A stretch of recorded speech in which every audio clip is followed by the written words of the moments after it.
You are most welcome, ladies and gentlemen, to your understanding spirit of anatomy on Tuesday Night Anatomy with Daniel Okwan. My friends, today's meeting marks one of the sections where I begin taking you through some revision questions regarding the embryonic development of the gastrointestinal tract together with the congenital anomalies that may be associated with this. My friends, going forward, yes, apart from going through all these things, this season is going to be about the understanding spirit of anatomy, where I take you through some questions, okay, for you to understand the concepts that previously we've discussed. My friends, to talk about this, understanding spirit of anatomy, the part one of the gastrointestinal tract issues. I have 4 questions for you. The first one is going to be a case study where I discuss something for you. And of course, I give you some multiple options for you to choose from. Of course, the remaining 3 questions is going to be something which is straightforward. You just have to understand. And of course, you give the answer. My friends, it's going to be a rapid section. We want to understand which one is going to be the correct one. And then those ones which are incorrect, yes, we also justify why they are incorrect. So my friends, without wasting my time, let's set the ball rolling. Now, if you look at this question, it's a case study. As I told you, there's the first question. Now, it says that although feeding has been normal for a 3-year-old girl, she had not defecated since the last 72 hours. So within 3 days, this female child who is 3 years old had not defecated, although she's been taking the normal feeding that the mother has been giving to her, and she had not vomited too. So we expect that yes, if the anal canal is not allowing the passage of fecal matter, yes, the abdominal content in the gastrointestinal tract can come out of the body by way of vomiting. Meanwhile, this 3-year-old girl, this infant, has not vomited. And so it says that she was taken to the hospital by her parents. On physical examination, she had a normal anus and of course rectum.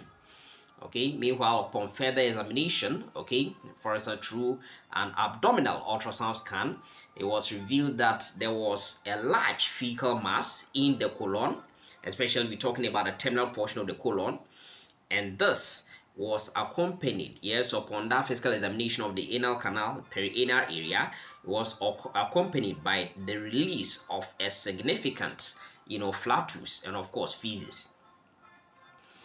Now the question says, what is the most likely preliminary, diagnosis to be made by, of course, the clinician? And my friends, the options right before you, option A says anal atresia. Then option B says imperforate anus. Option C says colonic aganglionosis, and option D says persistent cloaca. Now let us go through these ones and look at the correct option. Now option A says anal atresia. Now if there had been anal atresia, then it means that of course because of that perforation of the epithelial lining of the anal canal, especially perhaps you're talking about the upper one half of the anal canal, then that results in that kind of partial occlusion. But this one is not about atresia. The person is already 3 years old, has been feeding, upon examination we said the anus is normal. Of course, the rectum is also normal. So there hasn't been any comment by way of atresia as far as this, discussion, of the case study is concerned. Now the other point, which is option B, says imperforate anus. Now remember also again that the anal canal, upon examination of this area, it says that the anus was normal. So the point is that it also even goes further to tell us that yes, during that examination of the perianal region, there was a large, there was that kind of significant flatus which came from that region of the anal canal together with feces. It tells us that of course the anal canal has been perforated. We understand that of course the anal canal, we expect that breach by way of the anal membrane between the upper one half of the anal canal and of course the lower one half of the anal canal, which are of course endodermal and of course ectodermal in origin respectively. Yes, that membrane by way of the anal canal will have to rupture around the 9th week of intrauterine life. Okay, so it means that because it had ruptured, that is why of course that significant flatus and of course feces came out of the anal canal. So my friends, this imperforate anus cannot be the answer. Now, I jump from this guy C to D because, my friends, as far as this question is concerned, the answer is C, and I'm going to justify that. Let us go to that of the C. The C says persistent cloaca, but remember that it is that cloaca which eventually we talk about this, the distal dilated portion of what we call the hindgut, which of course will be partitioned, okay, into what we call the ventral eugenital sinus, and of course the dorsal primitive rectum or primitive anorectal canal. Okay, so what it means is that because we examined it and of course the anus was normal and of course the rectum was also normal, it tells me that of course the cloaca, yes, it's not persistent, it had been differentiated into these areas. Okay, so that is one useful thing that I want you to become aware. My friends, as I told you, the answer to this question, the preliminary diagnosis before any further testing could be done, is, my friends, colonic aganglionosis. My friends, this colonic aganglionosis, yes, is one of the, I would say, the severest form of, the symptoms or signs, okay, of what we call the Hirschsprung disease, something that I've explained to you already. Okay, yes, the reason is that there's going to be that kind of atonia, okay, to of course these smooth muscles will remain contracted.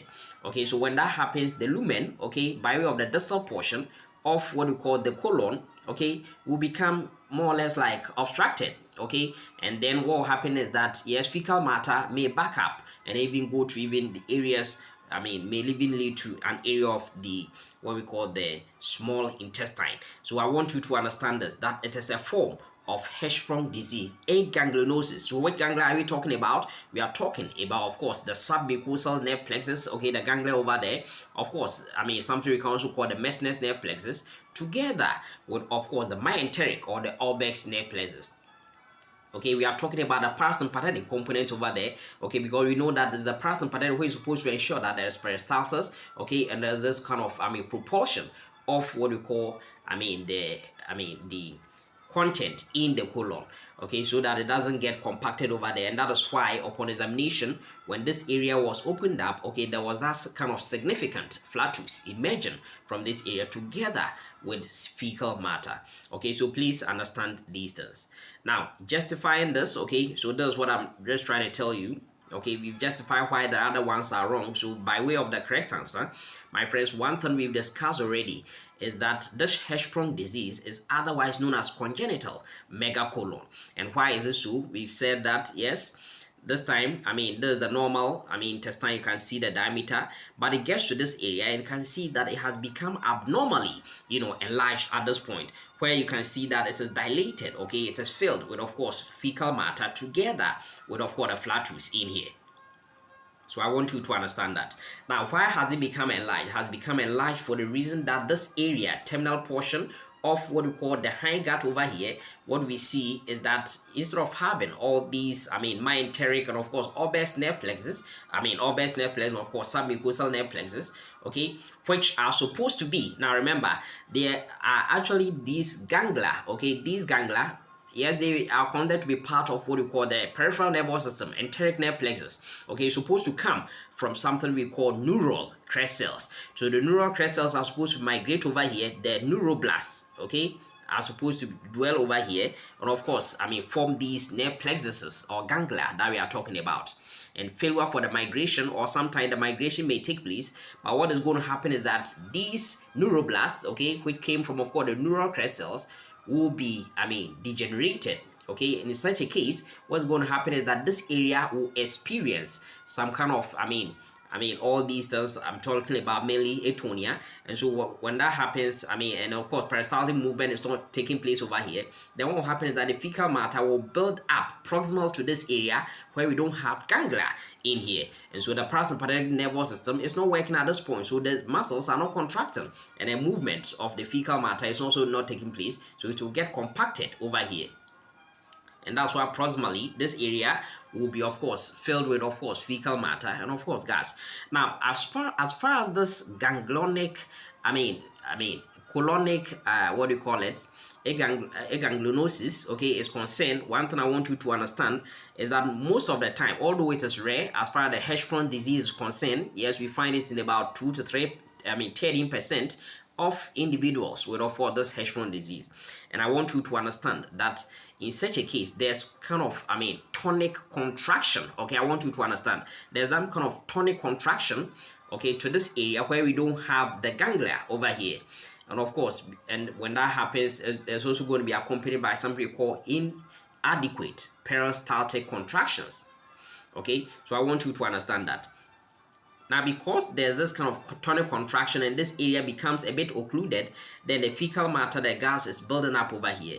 So when that happens, what will happen is that the fecal matter, it can even back up and eventually get to some area of the intestine. And that is why one of the complications or one of the things that may be associated with, of course, this, aganglionic, colon, is the fact that we are going to experience something we call enterocolitis. Okay, there is going to be that kind of inflammation, not only to the colon, but also it may get to, the intestine, the small intestine also. So enterocolitis. I want you to understand that one. Now, the other option is that, yes, through this, tonic contraction, and of course, inadequate peristaltic contractions, there could be that kind of partial occlusion, okay, or obstruction to what we call the distal portion of the hindgut. And so in such a situation, the person may be experiencing, yes, every now and then, chronic, constipation. Okay, I want you to understand that. And this means that this person will have to, yes, every time taking, this kind of roughage rich diet. And my friends, one more thing I want you to understand also is that the severest form as far as this, colonic aganglionosis is concerned, is the fact that through this tonic contraction, of course, inadequate peristaltic contractions, what is going to happen is that there's going to be that kind of enlargement of the proximal segment. And that's the segment where it just, okay, cranial to, of course, the area where there's no, this kind of ganglia over here. Okay, that's what I want you to understand. And when this happens, okay, it gets blocked, and of course we know that there's that kind of complete obstruction, okay, as far as the bowel or the caudal portion of the intestine is concerned. So please understand these things. Now remember that whenever we talk about the Hirschsprung disease, I'm saying that this colonic aganglionosis, yes, is a rare form of it. One thing I want you to understand is that most of the times, yeah, this Hirschsprung disease is seen more in males, yes, about 4 times in males compared to that of females. And then one thing we find is that as far as considering the prevalence of this Hirschsprung disease is concerned, one thing we should understand is that it occurs in about 1 in 5,000, live birth. So I want you to really understand this one. All right, so we go to question number 2, and question number 2 says, which of the following organs is derived from the midgut? And so I want you to really go through this one. Yes, we've seen the derivatives of the midgut, the foregut, of course, the hindgut. So we should be able to clearly, pick up the answer from these options. Now, option A says the spleen. My friends, it is not the spleen, because my friends, the spleen would develop in the left layer of something that we call dorsal mesogastrum. And one thing that we know about the dorsal mesogastrum, as far as the mesogastria are concerned, we know that they actually tell that gastrum has to do with the stomach, and the stomach belongs to, of course, the foregut. So it tells me that yes, the spleen will be derived from, of course, the foregut and not from the midgut. My friends, as we move on, it says that the proximal, part of the duodenum. My friends, the proximal part of the duodenum, one thing we should understand is that whenever we talk about the proximal part of the duodenum, we are talking about that part of the duodenum above the opening, okay, of the major duodenal papilla, okay, or the hepatopancreatic ampulla, where it's going to open into, of course, the second part of the duodenum. So that's the proximal part of the duodenum. Okay, so it tells me that as far as, yes, the proximal part of the duodenum is concerned, it is still, a derivative of the foregut and not the midgut, because rather the distal portion of the duodenum, okay, the portion which is below the major duodenal papilla, which will be, a derivative of the midgut. My friends, that is not all. Even option C says, okay, so it means that both A and B are wrong. Okay, they cannot be derived from, of course, the midgut. And of course, option C says vermiform appendix. My friends, indeed, the answer is vermiform appendix. Now, I took a lot of time. I took 2 sections to take you through the embryo development, or together with, of course, the developmental anomalies that may be associated with that of the midgut. Okay, so we talked about the development of what we call, the cecum, the appendix, as coming from what we call the, post-arterial segment, which is the one who is going to give rise to, of course, majority of the portion of the large intestine. That's what we discussed. So it tells me that the answer over here is going to be vermiform appendix. Okay, please understand that vermiform appendix, and I'm going to justify that. And the reason is also is that the blood supply, yes, by way of the appendicular artery, okay, is essentially, yes, by way of the main branch coming from, of course, the superior mesenteric artery, and not by the celiac trunk, neither by, of course, the inferior mesenteric artery. And my friends, option D says the urinary bladder. Now, one thing we know about urinary bladder is that, of course, it will be coming, okay, to be arising from something we call the urogenital sinus, okay, the ventral portion of the division of the cloaca, okay, with the help of the, urorectal septum, which we discussed just last week, okay, so it cannot be the urinary, bladder. After all, if you think about even this question, it will be coming from actually from the hindgut, okay, so please understand it. All right, so let's see the justification. Yes, what have we been talking about? We said that as far as the blood supply to the various 3 divisions of the gut tube is concerned, the foregut, its blood supply will be coming from branches of the celiac trunk. The midgut, the blood supply will be coming from branches of the superior mesenteric artery, while of course the hindgut, the blood supply will be coming from the inferior mesenteric artery. So strictly speaking, by way of the blood supply, you can be able to, you will be able to clearly, distinguish, okay, between which parts is coming from which area. So my friends, if you look at this, it tells you clearly that, of course, the foregut derivatives, okay, yes, the liver from the hepatic bud, even the respiratory bud, which we describe, the ventral and dorsal, pancreatic bars, okay, forming the pancreas, will be coming from the, of course, the foregut, together with, of course, the spleen, which I told you will be developing in the left layer of the dorsal mesogastrium. Remember that the liver will be developing in, of course, the 2 layers, of course, of the ventral mesogastrium. Now we don't need to end there. Even the esophagus over here that we find over here, the stomach, okay, all the way the duodenum, by which portion we are talking about, the proximal portion, the cranial portion of the duodenum, yes, that portion where it's above the opening of the major duodenal papilla will be, of course, by coming from, of course, the foregut. So just as we discussed, we said the cranial portion, the proximal portion of what we call the duodenum will be coming from, of course, this foregut. But my friends, as far as the midgut is concerned, we know that the dorsal portion of the duodenum, yes, will be taken care of it by it. Yes, not only that, we talk about the jejunal ileal loop. Yes, jejunum and ileum will also be coming from it. But that's, by way of coming from, of course, something that we describe as the pre-arterial segment. And then by way of the post-arterial segment, we know that the cecum together with the appendix, okay, we should understand the cecum together with the appendix, yes, the ascending colon, talk about the right to test portion of what we call the transverse colon. Yes, all these areas we've discussed, we've talked about it, will be arising from, of course, the midgut, and that's why the blood supply will be coming from branches of what we call the superior mesenteric artery. And my friends, we know about the hindgut already. Just last week we discussed it, that that one will be coming from, of course, the derivatives will be by way of the left, okay, this time around the left, or the distal, 1/3 portion of the transverse colon. Talk about the descending colon, talk about the sigmoid colon, talk about the rectum, and of course we talk about the upper 1/2 of the anal canal, okay, because we know that all these areas will be endodermal in origin. That's one thing we talked about, but we know that the lower 1/2 of the anal canal will be coming from somewhere else. Now remember that as we get to the distal portion of the lower 1/2 of the anal canal, that's where we see the dilatation, okay, of the hindgut, okay, forming something called the cloaca, and then the cloaca will eventually be differentiated. We get the ventral portion, which will become the urogenital sinus, and then of course the caudal portion becoming the primitive rectum, which we are going to see in our discussion. So that is the justification to that effect. my friends, we have the third question, and the third question is also simple. It says, which of the following is a derivative of the dorsal part of ventral mesogastrum? Now, my friends, some of these things tends to bother students a bit. Now, after this meeting, you should be clearly, able to, tell all these things, okay, with ease. Now, the point over here is that this could have been a simple question if the question had been, yes, which of the following is a derivative of the ventral mesogastrum. One thing we know about the ventral mesogastrum is that, yes, it will give rise to, of course, the falciform ligament and, of course, the lesser omentum. That's, it could have been simple in this case.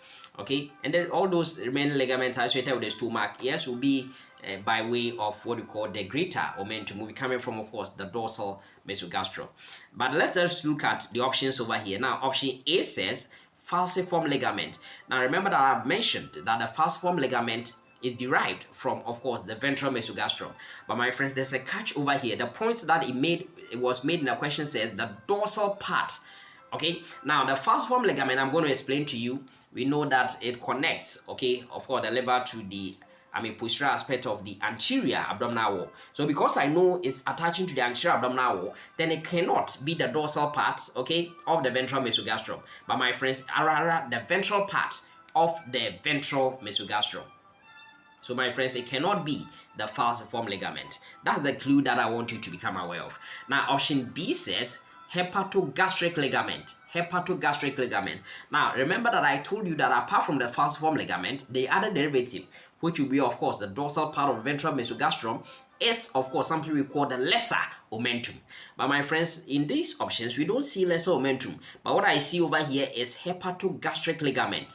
And that's where you have to look into it again, because one thing we know about lesser omentum is that it has two parts. We have something we call the hepatogastric ligament, the thin part, okay, where in the layers, we see what we call the left gastric artery, and of course the right gastric artery will be in there.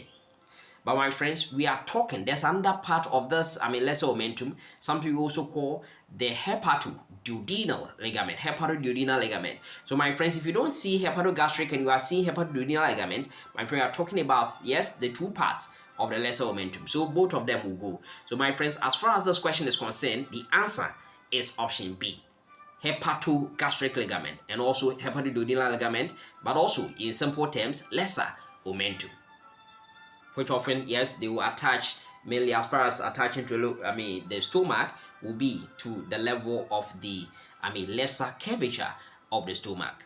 Now, option C says gastrosplenic ligament. Now, my friends, gastrosplenic ligament, yes, will be by way of one of those ligaments which will be coming from, of course, the dorsal, this time around, dorsal mesogastrum. So even dorsal mesogastrum, we're also going to explain to you that we are going to have the ventral part and, of course, the dorsal part. Now, this gastrosplenic, yes, will be, of course, the ventral portion coming from the ventral portion of what we call the dorsal mesogastrum. My friend, the other one is gastrophrenic ligament. Yes, also attached to, of course, the fundus of the stomach to, of course, the inferior aspect of the left dome of the diaphragm. Okay, so that guy is also the gastrophrenic. It's also going to come from, of course, this dorsal mesogastrum. So please, let us justify these things. My friends, there we are. This diagram can really explain a lot of the things that we are talking about over here. As far as, some ligaments, okay, associated with the stomach, because the word, gastrum is in there. I want you to understand that we have these embryonic foods, okay, these things you have to understand. We have what we call the ventral mesogastrum, and then, of course, we have the dorsal mesogastrum. And then it's with respect to the stomach. So if it comes in front of the stomach, we are going to call it ventral mesogastrum, and when it happens behind the stomach, it's going to be called the dorsal mesogastrum. Now, please, if you understand it, if you can see what I have over here, that the ventral mesogastrum is differentiated into two areas. We have just two parts, okay, coming from it. We have one of them forming what we call the falciform ligament. Now, with respect to this guy liver here, which is found between the two layers, okay, of what we call the ventral mesogastrum, okay, is found between them. Okay, so what we are going to see is that ventral to this liver, we have what we call the falciform ligament. Remember that I said there's the abdominal wall, okay, posterior aspect of the anterior abdominal wall. the liver, okay, is going to be connected to it with the help of the falciform ligament. And that's why it makes sense that it will be derived from the ventral part of ventral mesogastrum. But my friends, behind the liver, we have what we call the liver and the stomach. There's also another ligament, okay, over there, which we call it lesser omentum. Lesser omentum. And remember that the lesser omentum that we have two parts, okay? And remember, as you can see, okay, behind the liver. So we are going to talk about the dorsal part of what we call the ventral mesogastrum. And so it's not only connecting the liver to, of course, the stomach by way of the hepatogastric ligament, which was in this question, okay, the options of the question. It's also going to attach to, of course, the first part of the duodenum also, okay, and so that one will be called, okay, it's also part of the lesser omentum, will be called hepatoduodenal ligament. And that's what I want you to understand, the two parts of the lesser omentum, which are derivatives of the dorsal part of ventral mesogastrum. So my friends, if you have ventral mesogastrum, then it makes sense that we also have the dorsal mesogastrum. Now the dorsal mesogastrum, one thing that we know is that developing in the left layer of dorsal mesogastrum, where my cursor is around over here, the left layer of dorsal mesogastrum, we see the spleen developing in there. And one thing that we know is that if the spleen is over here, then of course there's going to be a ligament, okay, connecting. So whenever you think of dorsal mesogastrum, think of the derivatives being, of course, the greater omentum. Think about that one for now. Let's think about that one. Okay, so from here to here, okay, if the spleen is over here where my cursor is, then the ligament which is in front, okay, of the spleen, but behind, okay, in this case the view that we are looking at over here of this greater curve of the stomach, then we are going to talk about, of course, the gastrosplenic ligament. And because gastrosplenic ligament, the spleen is over here, something you can also call gastrorenal ligament, okay, we are going to see that it's going to be ventral, okay, because when I come here, the kidney may be behind over here, and so there will be a ligament where it's connecting the spleen to the kidney, and so that one will be derived from the dorsal part of what we call the dorsal mesogastrum by way of the lienorenal ligament. Okay, I want you to understand that. Now, largely the remaining portions will be, of course, coming from, of course, the dorsal part of what we call the dorsal mesogastrum. Okay, by way of, yes, we are going to have a ligament which is going to connect, yes, the fundus is continuous to the greater curve of the stomach, okay, above over here to the diaphragm. So what's going to be the name? The name is going to be the gastrophrenic ligament from the dorsal part only. Yes, not only that, even from the remaining portion of the greater omentum, yes, usually we are going to talk about, what we call gastrocolic, okay, to the colon, gastrocolic, ligament will also be coming from, of course, the dorsal, mesogastrum. Okay, so that's what I want you to understand as far as the derivatives of the ventral and dorsal mesogastrum, okay, is concerned, or mesogastra is concerned. Now, my friends, as far as the last question is concerned, yeah, that's what I have for you. It says, which of the following is true about the anal membrane? Now, we know about the anal membrane, where it's going to serve as a bridge between, of course, something that we call, what do you call the upper one half of the anal canal, which is endodermal, okay, to the separating it from the lower one half of the anal canal, which is ectodermal, okay. And one thing we know is that it's at a level, okay, of what we call the dentate line or the pectinate line of the anal canal, something we discussed already. Now let us look at the options. Now option A says, it covers both the anal canal and the urogenital sinus. My friends, it is not true, because the name says anal membrane. Remember that the anal membrane is one of the portions of the cloacal membrane. Okay, at the terminal portion, we know that cloacal membrane, to get that, just so the same way, anal membrane, of course, there will be another membrane which we call a urogenital membrane. Yes, will be having both, will be made up of only endodermal portion and, of course, endodermal portion, no mesoderm, because these membranes have to rupture so that the openings will become, patent. Now, so it is not so. Now, it will cover only the anal canal, because the urogenital sinus will be sealed, okay, from the external environment, okay, inferiorly, with the help of what we call the urogenital membrane. Now, option B says it gets perforated at week 4 of intrauterine life. My friends, it's just too early, because at the end of the day, around the 3rd, 4th week of intrauterine life, that is where the primitive, gut tube will form. and then eventually, so it will take some time. My friends, the key point I rather want to tell you is that we have the septation by way of the urorectal septum separating what we call the dorsal portion, which is of course the primitive, rectum, from the ventral portion, which is for the urogenital sinus. Yes, the partitioning will happen around what we call the fourth week of intrauterine life, and of course it will get completed around the seventh week of intrauterine life. So my friends, it tells me that even the partition will have to take place before the rupture of the anal membrane. Okay, the partition will have to take place. Okay, so it means that the partition should go beyond the seventh week of intrauterine life. So it makes this statement a wrong statement. Now, option C says it develops from the ventral part of the cloacal membrane. Now, no doubt that is going to develop from the cloacal membrane, no doubt about that. But one thing that we have to understand is that, it's not coming from the ventral part, because the ventral part will be by way of the urogenital, membrane, because that's the one who is going to be in line with that of the urogenital sinus. But rather this time around, it is going to develop, okay, from the dorsal, this time dorsal, posterior part of the cloacal membrane. Okay, so this statement is also wrong. Now it says that this anal membrane is located at the proximal part of the proctodeum, the anal pit. Yes, exactly, that's the anal dimple. That is exactly the correct statement. It will be proximal to it. Okay, and we are going to look at that. So my friends, there we are. What are we talking about? Okay, so this is what we call, this area used to be something that we call, the dilated portion of the hindgut, and this dilated portion is the one we are called the cloaca. And so with the help of the urorectal septum, okay, by way of the proliferation of the mesenchyme around over here, taking place around what we call beginning around the fourth week of intrauterine life, it will go from cranial to caudal, okay, from superior to inferior downwards this way, separating these two, and it's also going to separate this cloacal membrane, so that at the end of the day, around the seventh week of intrauterine life, we expect that the membranes are fully separated, and then of course the septation is also there. Failure for the septation to be complete, we know that there's going to be some kind of fistula, okay, going to happen in there. And so what we're going to have is that the membrane over here will be called the urogenital membrane, and then the membrane over here will be called the anal membrane. Okay, I want you to understand that.